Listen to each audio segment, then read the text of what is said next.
Welcome to the Teachers Podcast. Thank you so much for being one of my early guests. So we're here at Merlintop Primary Academy. They've kindly let us use their room. So I thought the first thing that the listeners would like to hear is about your journey. So your journey deciding to be a teacher throughout teaching, and then why you decided to leave teaching. Sure. So I actually came in quite late. I think when I left uni, I didn't really know what I wanted to do. I worked in various dead-end jobs. And then I decided I really wanted to travel because it's a thing you're meant to do in your 20s, right? Mm-hmm. And then I went to Osaka. I did the Japan Exchange Teaching graduate scheme the government runs. Had no idea where I was going, got landed in a Japanese high school, no idea what I was doing, no training, nothing. And I think I was quite good at it, and other teachers at school seemed to think I was quite good, and I was quite creative in my approach, and the children seemed to enjoy my lessons. And then I thought, well, I'm good at this and it's a good job and I enjoy it. So when I came back to England, I did a PGCE in Leicester. Mm-hmm. That went really well. And then I moved back up to Yorkshire to take up a post in Bradford in 2005. And I worked as a teacher for about 10-ish years. And then I had 2 children in that time. And my second son was a very, very difficult baby. And I didn't sleep for a year and a half. My husband didn't sleep either. And he wouldn't take a bottle, all the usual stuff. And I was going into school exhausted. I couldn't deliver the lessons properly. Thought of an observation was just, I was hysterical. Thought of Ofsted, I thought I'd go into a coma if that happened. And I just realised that I was utterly miserable. And I said to my husband, I'm a parent actually, one day. I just burst into tears. I just can't do this anymore. It's just too hard. And it's, affecting our family life as well, massively. I just wasn't present. I was constantly working and off, stressed and anxious. I was having health problems, heartburn, and it was horrific. So around that time, I was rifling around a colleague's classroom, probably stealing a staple gun or something as usual. And I noticed some resources by a company called Twinkl I'd never heard of before. And I saw an opportunity, and I just thought I'm going to get in touch with these guys and see if they need a teacher, because this stuff isn't that great. It's okay, but I can see where this could go, and they obviously can't see it. So I got in touch and they gave me a job. And then a year later I left teaching. So I left in 2013 and took up a full-time position there, and I worked there for 5.5 years. Wow. Yeah. Wow. So obviously you've mentioned working at Twinkl. Yeah. And that will have given you a different insight kind of into education, I suppose, really all the different levels as well, because you come from primary. Yeah. So how did working at Twinkl open your mind to the wider education sector? I started to go to a lot of trade shows, things like the BET show, the education show, Childcare Expo as well, which is a really good one. And I think when I was a teacher, whenever my head teacher or anyone in school went to a trade show, I used to sort of quake with fear what they'd bring back. The only good thing my head teacher ever brought back was an airliner, which was amazing. So it was like a pad that you could draw on and it would come up on the whiteboard. Mm-hmm. But everything else he brought just got consigned to a cupboard. And it was always just seen as like another thing to get your head round and another thing to take time up that maybe wouldn't benefit the kids. But actually when I got out there to these events, I saw there was a lot of really great products out there for teachers that they just don't know about, and a lot of great businesses and a lot of really passionate people who just really want to help children, help teachers with their jobs. So yeah. Wow. Okay. So how are you helping teachers now then? So I left Twinkl, as I said, in October 2017, and then I established my own resources site. So it's for teachers, parents, it's sort of crafts and activities, mainly aimed at the sort of 3 to 8 age range. It's called Mrs Mactivity. So if you go to Mrs Mactivity, you can download lots of different fun activities, summer, transition, whatever, back to school. So that's what I do. And I employ a teacher and a designer and a tech guy to help me run the site. It's going really well. But I also work for another business called Kapow Primary, which make bite-sized videos for specialist subjects. And I'm writing a phonics book as well. Wow. At the moment, which is due out next year. And I just want to do everything I possibly can, use all my knowledge and experience of this sector and as teacher to help as many people as possible. That's what drives me. That's why I get up in the morning. Mm-hmm. That's why I come to work. That's why I work, X number of hours a week. And I'm just absolutely tenacious and really passionate about this industry. Yeah, fantastic. You'll have to come back on just before you do your book launch. Oh yes, yeah. I'd love to. Yeah, thank you. And we'll make sure as well that the links to your 2 businesses are in the show notes as well. Oh great, so thank you. Go. Yes, that'd be great. Okay, so obviously you've mentioned teaching abroad in Japan. Yeah. So how do you feel that teaching abroad differs to teaching in England? It's just a level of respect. You don't get that criticism from the media, from parents. It's just you're left to get on with it. You don't have that, inspection, observation, that sort of scrutiny. And I think the teachers that I worked with were amazing. They didn't need watching over. They didn't need to be checked up on, and they would have been appalled if there had been, because they just assumed that they were trusted and they were professional, and that was just how it was. And I think it impacted the behaviour of the children as well, because the children knew that their parents supported the school, and that sort of, it just followed on in a natural way. And I think that when you don't have that respect and trust for teachers, that's when you run into problems. I actually think if teachers were paid like they are in Japan as a doctor is, and treated held in the same esteem, it would solve a lot of problems. Yeah. Genuinely think that. And did you feel that the levels that the children were getting, did they achieve high? Achieved amazing. Yeah. Absolutely amazing. They blew me away. They were so, bright, intelligent, picked things up really quickly. And I think that they really bought into their school. They had a real pride in their school and felt like they really belonged. It's really interesting, very different. Yeah. And what about the workload for teachers? Was that similar or reduced or more? Because of Japanese culture, it's probably different in other countries. There was a bit of an expectation to be seen at doing work, but teachers did a lot of other non-paperwork type tasks. So they all ran sort of what they were passionate in. They were encouraged to follow. So if they liked basketball, they ran a basketball club, but they were paid for that. Yeah. It was, or they took time back. It wasn't just they were expected. Rewarded. Yeah, they were treated out fairly, I thought. But yes, they worked hard, but in the holidays, that was holiday. They didn't work in the holidays at all. They'd spent time with their families or pursued hobbies. So you must have had a bit of a shock when you came home. I was actually sort of stealing when I was out there, I knew that wasn't how it was going to be back in the UK, and I was sort of, take time out now, relax now, travel now, and then obviously when you get back, it's going to be pretty full on, and it was. Yeah, well, this is it. At least you knew what you were going into. I completely knew. Yeah.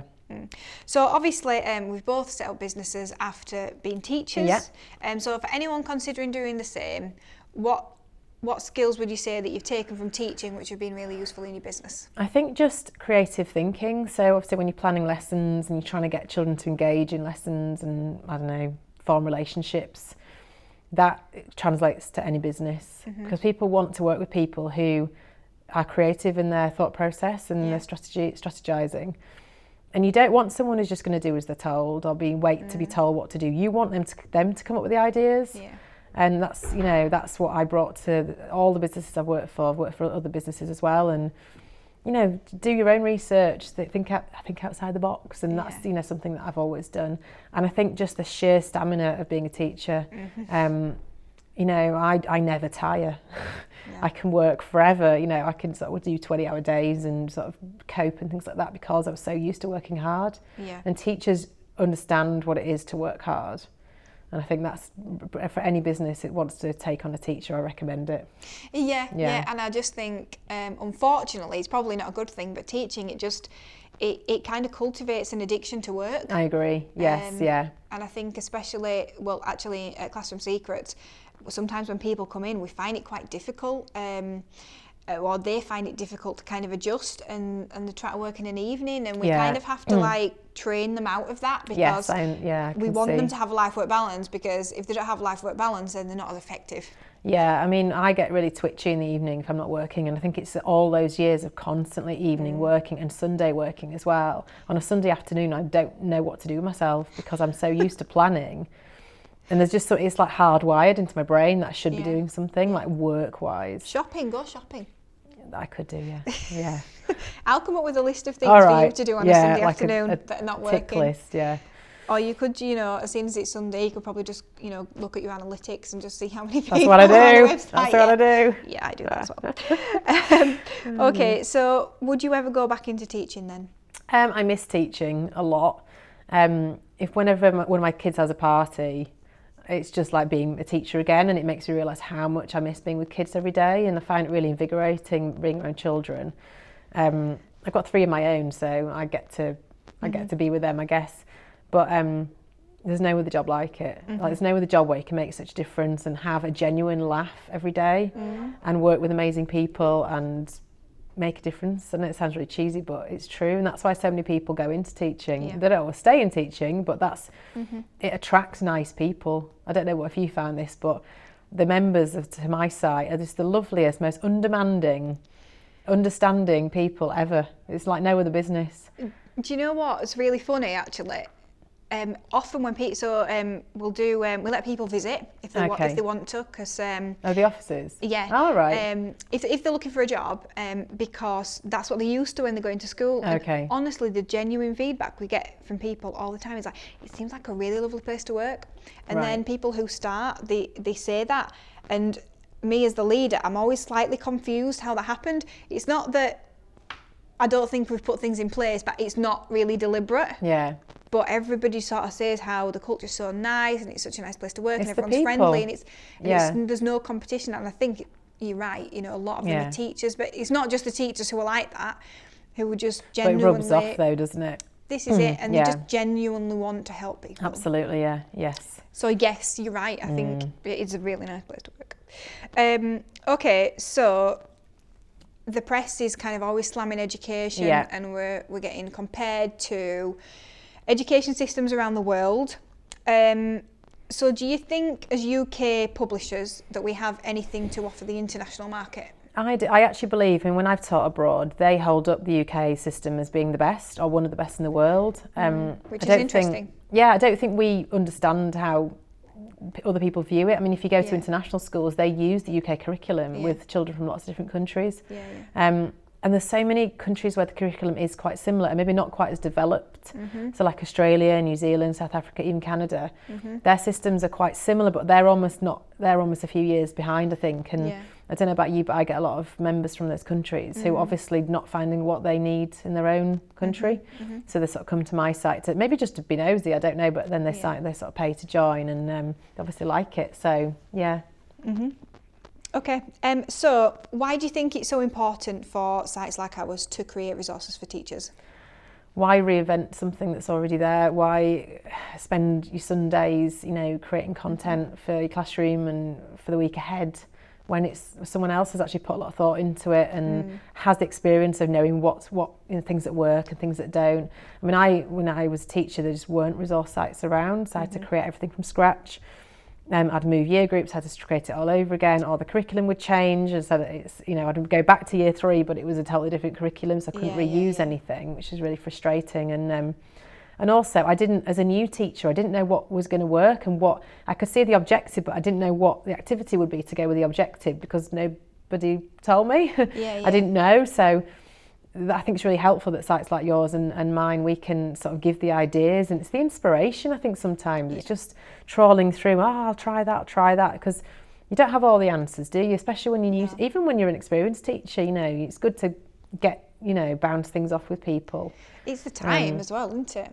Yeah, and you know, just thinking back to, you know, Mother's Day, Father's Day, when people should be in with their families and they're planning.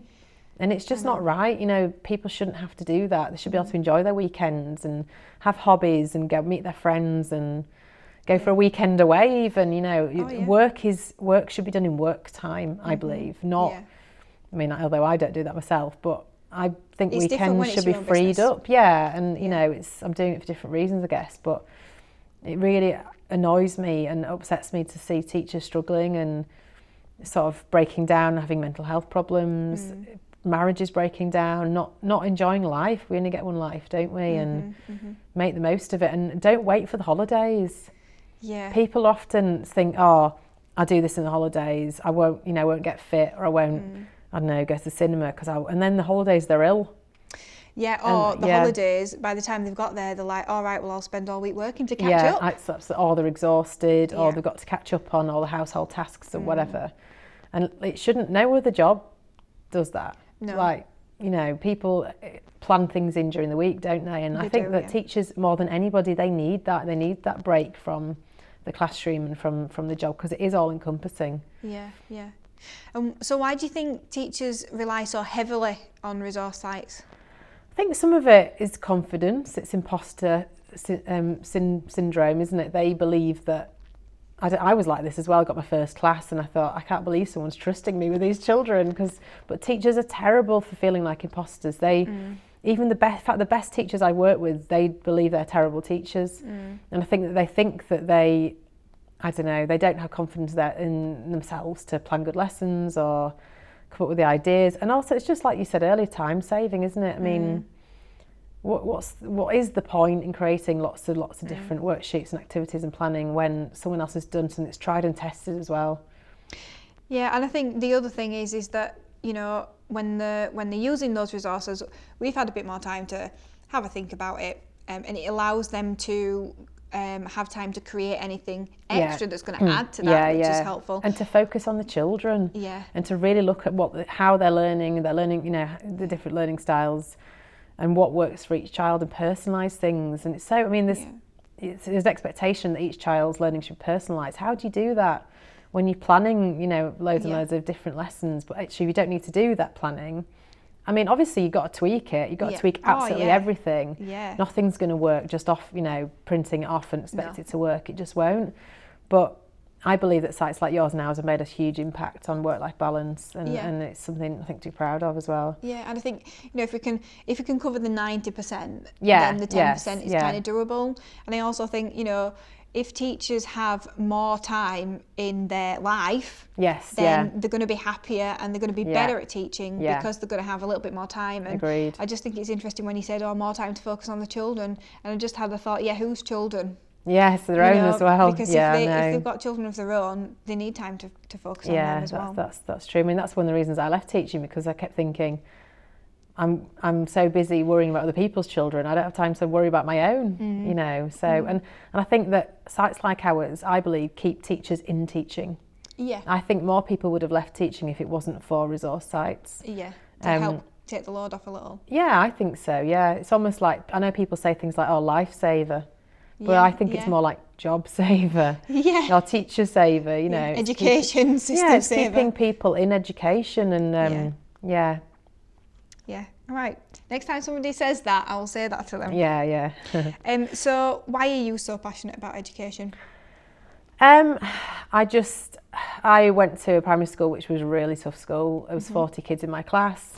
I left primary school, I never had a proper maths lesson. I was really poor at maths. When I went to secondary school, it was a really painful experience. I had a lot of catching up to do. I don't know, maybe I didn't fulfil my potential. But at the same time, I think that actually made me a really good maths teacher. It's one of the things that I used, you know, sort of get praised for being like really, I could empathise with the children who didn't get it, because I didn't used to get it either. Yeah, they say that, don't they? Yeah. So, and I was always really good with English, but I don't think I was as good a teacher with English. So it's definitely true. But I just really want to, and it sounds really cheesy, but I'm a really helpful person. I love helping people. I get a kick out of it. Yeah. It helps me sleep at night, and I want to live a life where I've made a difference, and you know, I've lived a life of integrity where whatever I can do, I feel like I've got a duty to help others. Yeah. And having been in that position myself and not being able to cope myself, I just feel really, really driven. I don't want anyone to go through what I went through. That's really good. Okay, so what are you learning now? Leadership skills, technical skills, what makes people tick, what people want, data. So that's one of the things I look at a lot on my site, what resources people are downloading, when, and I think just sort of how important relationships are. I think in teaching it's quite an isolating job. You're on your own a lot.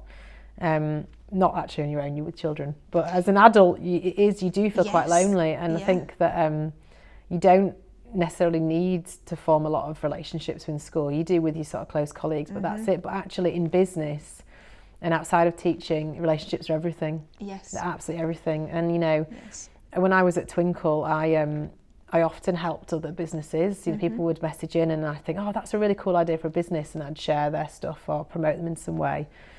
And I think that's how it should be. You know, we should help each other out. There's room for everybody in this industry. We all want to help teachers and want to do the right thing. And it's not about trying to compete. It's about helping one another and everybody succeeding, and then us helping more teachers and more children. Yeah. And I also think, I know we had a conversation about this off camera before.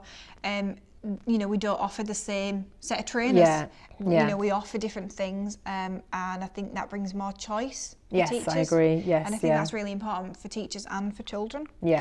So we're definitely on the same page with that, aren't we? Okay, if you could wave a magic wand, how would you solve the life-work balance problem? I would do something seriously different about marking. I think that marking adds a huge burden to teachers. It adds little impact to children and their learning. I don't even think Ofsted particularly want to see marking. They said in their guidance, you do what works for your school and your children, what helps them make progress. If that's verbal feedback, so be it. If it's a stamp in the book, so be it. If it's a smiley face, if that's what works, do that. But I just see so much wasted time. Teachers marking books, it's just unsustainable. I get rid of marking, or I do something different that was just as effective. I sort out school budgets. I don't think we talk enough about that. We're just at crisis point, have been for a while. Something's got to happen. Good teachers are losing their jobs through no fault of their own. They've not done anything wrong. They've tried their best, and all of a sudden the school has to make that really difficult decision. And often they're very experienced. The best, not necessarily the best, I guess, but the ones that maybe have given years and years of their sort of working life to their career. It just seems such a shame. And I'd raise teachers' pay. Teachers haven't had a decent pay rise in a really, really long time. MPs have, but teachers haven't. I know nurses and police officers haven't either, but obviously we're talking today about the world of teachers, and I think that teachers are not rewarded sufficiently. And it all goes along with this whole respect, holding teachers in high esteem, and you've got to reward them appropriately, and that's not happening. Especially for the amount of hours that they do. Because we're talking 70 hours upwards a week, aren't we? Absolutely, and it takes over your whole life, and we owe everything to teachers, don't we, to education. And I think as a parent now, when I see what my children's teachers have to do, they're looking at it from the other side, I just think they're just amazing. They're machines. But they're not machines though, are they? They're also humans, and they're just acting like them. I know, and I just think, please don't leave. Please don't leave the school. No, I understand. Never leave. Okay, so I'm going to ask you some really quick fire questions now then. Okay. So who was your favourite teacher and why? Mrs Walker. She was my year 3, didn't call it that then, but she was my year 3 teacher. She was a really young, cool teacher, and she had a real love for music, and she really inspired me. So although my school wasn't particularly good on the academic side, they were really good on like school plays and orchestras and enrichment and things that maybe a lot of schools don't have time for now, but we did loads of that. And she taught me loads of instruments, and she really believed in me, and I think we had a real connection, and I think about her and think what a happy year that was in her class. She was amazing. Oh good. Well, hopefully she's listening. Yes, I hope so. Yes. Mrs Walker, what were you calling? Heather Ricks back then. Heather Ricks. Yes, in Wakefield. So if you're listening, get in touch. St Austin's Junior School. Right, Wakefield, okay. I really hope she gets in touch. I know, I hope she does. What do you wish you'd known when you first started out in teaching? How to say no. I'm naturally a helpful person. I get stressed saying no to people because I want to help people, because it's like ingrained. It's ingrained in me. I don't know, just who I am, I guess. But actually, in teaching, saying yes all the time doesn't help you and doesn't always help the children. No. So there were a lot of things that we did, I was asked to do, and I just was, all right, then I'll just do it, get on with it. And I thought it was easier to toe the line, and actually it's not. It's the hard thing is towing the line, because it's frustrating when you're doing things that are just pointless. And sometimes, don't you think, if you don't want to do something, it takes 4 times longer? Yes, and it makes you angry as well, and then you're less effective as a teacher. And I just wish I'd had that confidence to say, you know what, let's try something different, and not necessarily criticise, just say, this thing we're all like, I remember we had to do APPs, if you remember that. Oh yeah, I remember that. Although a lot of people like those, I just never understood what the point. I just thought they were a real waste of time. It was just an exercise in paperwork. So I just didn't do them. But I wish that I'd said to the head at the time, you know, we've got to do these APPs. How about this other thing we could do that would be just as effective and take a tenth of the time? But never would have occurred to me to challenge, because I wasn't of that mindset back then.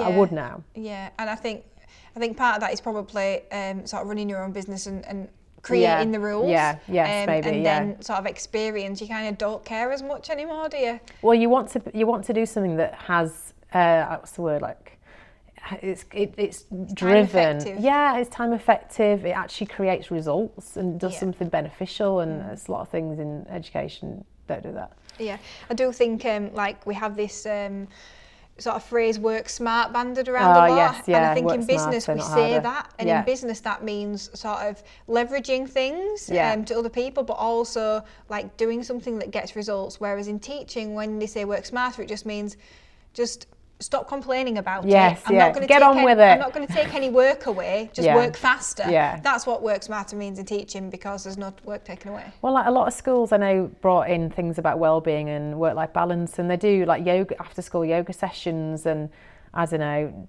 day trips, but that isn't tackling the issue. The issue is workload, and you can have as many, you know, birthday cards and chocolate, little hot chocolates and whatever, and a bunch of flowers on your birthday as you like. But it won't make a difference to teachers' lives, and that's what needs tackling, and tackling properly, not just token, you know. And I think it's not head teachers, not Ofsted. It's the collective. It's a collective mindset that needs to change. Yeah, no, I couldn't agree more. I personally don't see how adding an extra hour being at school to do yoga is going to help anybody. I used to think that, running a choir or whatever. It's just, no, I just don't understand it. Because at the end of the day, you know, this isn't everybody, but if I was in teaching now, I would want to go home to spend that time with my children. That's the whole point. Yeah, you know. I know. So adding time is not the right way. No. Okay, what are the 3 biggest changes that you've seen then in education? 2014 curriculum. It was brought in with little or no planning preparation by the government. Obviously sites like yours and Twinkl prepared as well as they could at the time. It was really difficult. We tried.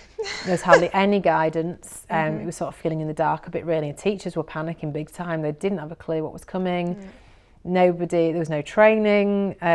Nick Clegg came to Twinkl offices once, and he was at the time in government. He was a senior politician. He had snipers. Yes, he brought snipers with him. Wow. Yeah. It was really interesting experience. He was really tall. I didn't speak once. I was in a small room with him with 3 other people. Snipers, because he was a good target. Maybe. Yeah. Well, at the time he was a target. And he was really charismatic guy. I could totally see why he was a senior politician, but he didn't have a clue about the education system. He didn't even seem to understand about there was a new curriculum being brought in. And when we mentioned it to him, he assumed that the Department of Education had prepared everybody, and that like Twinkl and Classroom Secrets may be part of some big plan altogether, and that just wasn't the case. It was individual people thinking, oh, I'll create some resources for this thing that no one else has had time to prepare for, because the publishers or the book companies, they didn't have time to get ready. So that was a big change. PPA, when I first joined as an NQT, PPA was not protected, and as I got 5 hours PPA at that time, got a whole day, it was constantly being stolen from me, and it was gutting. You could see this guy at my school, Bob, used to sort of come along the corridor. I thought, oh man, he's going to take my PPA. And it's devastating, because you've got to teach an extra hour or 2 you weren't expecting, then you've got to mark the work, and you then miss out on that time that you could have been doing your planning. And also just to recharge your batteries, and you sort of count on it, don't you? It's we were saying earlier, it's a bit like when you're planning on going out and your friend cancels on you, or you think you got a babysitter, but then mum and dad can't come after all. It's just, you really rely on it. It's stolen, isn't it? Yeah. You feel like somebody has come into your house and stolen. And it's so unfair. And then a couple of years into teaching, it became protected. So it wasn't allowed to take your PPA anymore, which is what it should have been in the first place, because it was almost pointless having PPA, because it was just obviously going to be taken away regularly. So that was brilliant. That was a really positive thing. I don't know if that's still the case. So that was the other big change. Was there a third big change? Third big change. Budgets, that's just a huge thing. And it's not just something that is a little thing, it's utter crisis point. When I started teaching, we could go on courses, we could, you could go out for the day, do a training course or bring someone in to supply. I don't think that even happens anymore. It's just not a thing. Schools just aren't buying in training in that way anymore. Or, you could order something, you could, I don't know, it just doesn't seem like there's any money for anything anymore. Even like quite basic things like a set of CDs, for music or something like that. Buy it yourself, isn't it? Yeah, I think so. And it's just always seems to be no. There is no money, and it's such a shame. I don't know where things are going. It worries me. Yeah.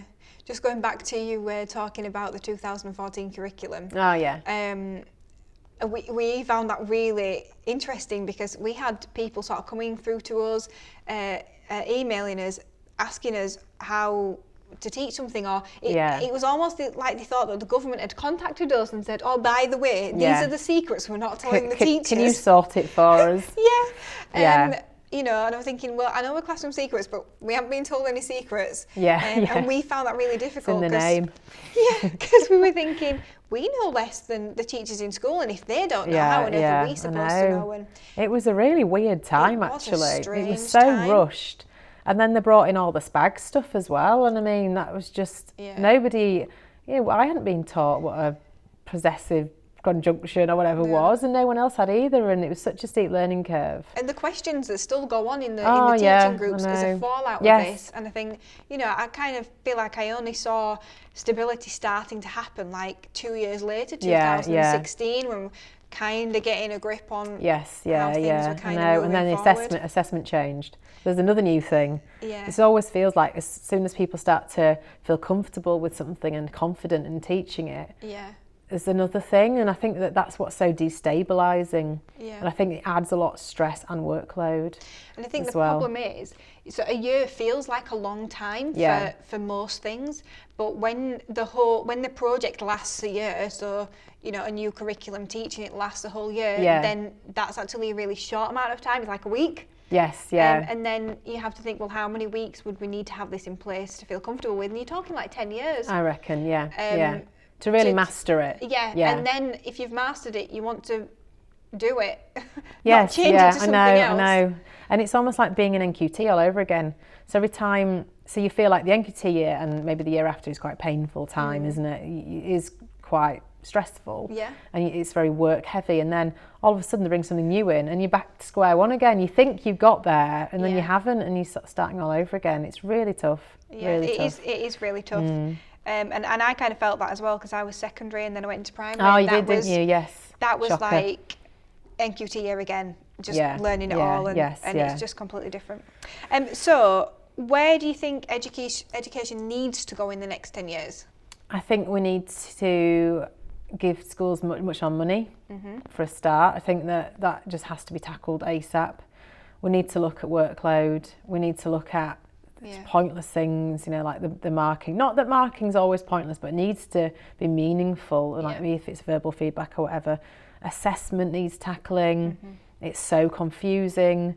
Nobody really quite understands. Maybe some people do, but it just seems just utterly baffling. Reports. Let's just sort this out. Let's just do a report, just one page that's all, that's typed out about the child, rather than just silly like statements that just mean nothing. And I think that there's a lot of good going on. They've got a lot of amazing teachers who really believe in what they're doing. For all it's sort of, people complain about 2014 curriculum, I think it's all right. I think it has got some interesting aspects to it. And even the spag stuff, I must admit, if you learn French or something, it's really useful to know all those terms, and maybe we didn't focus on that enough before. But I think everything just needs to be rationalised a bit more, and teachers need to be held in higher esteem, not just by the media, but by the DFE as well, and the public and parents. I think that it's all comes from, it's almost like this constant barrage, isn't it, as a teacher? You're just kind of like fending off parents who, maybe don't understand the effort you've gone to and how difficult it is, and they think their child is the only child in the class. Yeah. Which I know as a parent myself, it's very tempting to get into that mindset, isn't it? But I think that we just need to work together and just find a solution to this crisis, because that's what it is. Joint responsibility, I think. I think so, yeah. Rather than sort of putting it on somebody else. It's always the teacher's fault. There's always like bringing a new, sort of teacher's responsibility to spot this and report this, and teachers aren't everything, they can't solve all our problems. They're individuals, they're humans with lives of their own, and that needs to be seen, really. And they need to be allowed to have time to do that. Exactly, and the whole, definitely. There's just PPA 10%, it's not enough, not enough, no way. So who's your inspiration within education? That's an easy one, Matt Butcher. Yeah. He is a guy who I've met and talked to quite a lot, and he inspires me. He, I don't know if you know, it's a really sad story, but he lost his wife, Kaz. She was very young. She just had a baby. They've got an older child as well, so he's looking after 2 young children. He was a teacher, he was a Year 6 teacher, amazing teacher, respected teacher. He really creative, just the kind of guy you'd want teaching your own kids, basically, which I always think is a good test of a teacher. And he's obviously taking time out at the moment to care for his kids and things. But Kaz had a wish that she wanted teachers to invest more in the work-life balance and to, look after themselves. So Matt and Kaz wanted to set up an app called Fit to Teach, number 2, Fit to Teach, which Matt's done, and he does it amazingly well. He doesn't, it's not a money-making thing. He does it because he believes in it, and he wants to help teachers. He's just really passionate about, helping other people, and he's just a great guy, and he's just really inspiring, and he's just so tenacious, and he's amazing, basically. He's a really, really good guy. And I think it's really important that people do use the app. I have spoken to Matt before. He'd be good for a podcast. Yes, he's on my list. All right. And I think, I know that he needs teachers to be using the app so that he can collect data, because what might he be able to do with the data if he can get all that data. So if he could lobby with that data, that'd be amazing. And data you've got as well on work-life balance. So I'll put those in the show notes as well to make sure that everyone can download the app and use it. Go onto his app, definitely. Okay, and last question then. So what did you want to be when you grew up? Well, I went to a Catholic primary school, and I wanted to be a nun. I wanted to be a nun for a really long time. Not just a fleeting wanting to be a nun, for a really long time. Wow. I